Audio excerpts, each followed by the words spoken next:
फिल्मों की शूटिंग जब की जाती है तो कई बार अजीबोगरीब किस्से हो जाते हैं।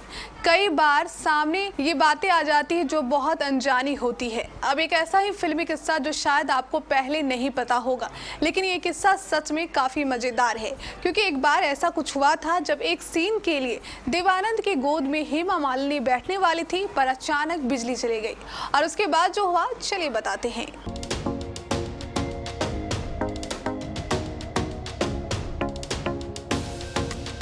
फिल्म की शूटिंग के दौरान कई किस्से होते हैं जिनको जानने का मन हर किसी का होता है, और अब एक ऐसा ही किस्सा dream girl legendary actress Hema Malini ने देवानंद की फिल्म जॉनी मेरा नाम की शूटिंग की यादें ताजा कर बताई है।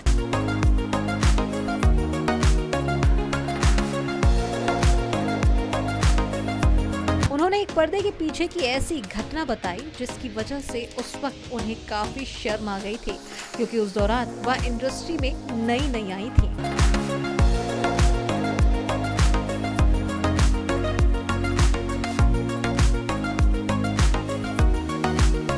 बता दें कि हेमा मालिनी जो उस समय फिल्म इंडस्ट्री में नई थी और उन्होंने ओ मेरे राजा गाने की शूटिंग की, एक घटना उन्होंने शेयर की। दोनों बिहार में नालंदा के पास फिल्म की दरअसल शूटिंग कर रहे थे और गाने के एक हिस्से के लिए उन्हें एक स्काई ट्रॉली में बैठना पड़ा।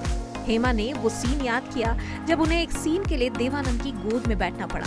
ये सीन तब और अजीब हो गया जब ठीक उसी वक्त बिजली गुल हो गई। जी हाँ, कुछ ऐसा ही हुआ। इस वजह से वो ट्रॉली में फंस गए। हेमा ने कहा कि एक सीन था जहां हमें रस्सी वाली कुर्सी पर जाना था। सीक्वेंस ऐसा था कि वह पहले से ही बैठे हैं और मुझे दूसरी कुर्सी पर बैठना है, लेकिन क्योंकि मुझे हीरो की याद आती है इसीलिए वह मुझे अपनी गोद में बिठा लेता है। ये मेरे लिए बहुत अजीब सिचुएशन हो गई थी। असल जिंदगी में भी और फिल्म में भी मैं काफी असहज महसूस करती हूँ।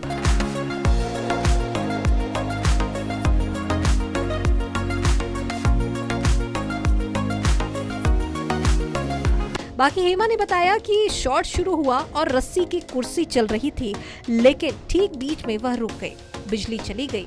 हेमा ने कहा कि देव साहब, मैं इस तरह नहीं बैठ सकती, मैं अपना पूरा वजन उन पर नहीं डालना चाहती थी। ये बहुत अजीब हो गया था। उन्होंने हंसते हुए ये सीन याद किया। भावना सुमाया जो हेमा मालिनी का इंटरव्यू कर रही थी, उन्होंने बताया कि देवानंद ने डरी हुई मालिनी को ये कहकर सांत्वना दी थी कि वह नीचे देखने की बजाय उनकी आंखों में देखे।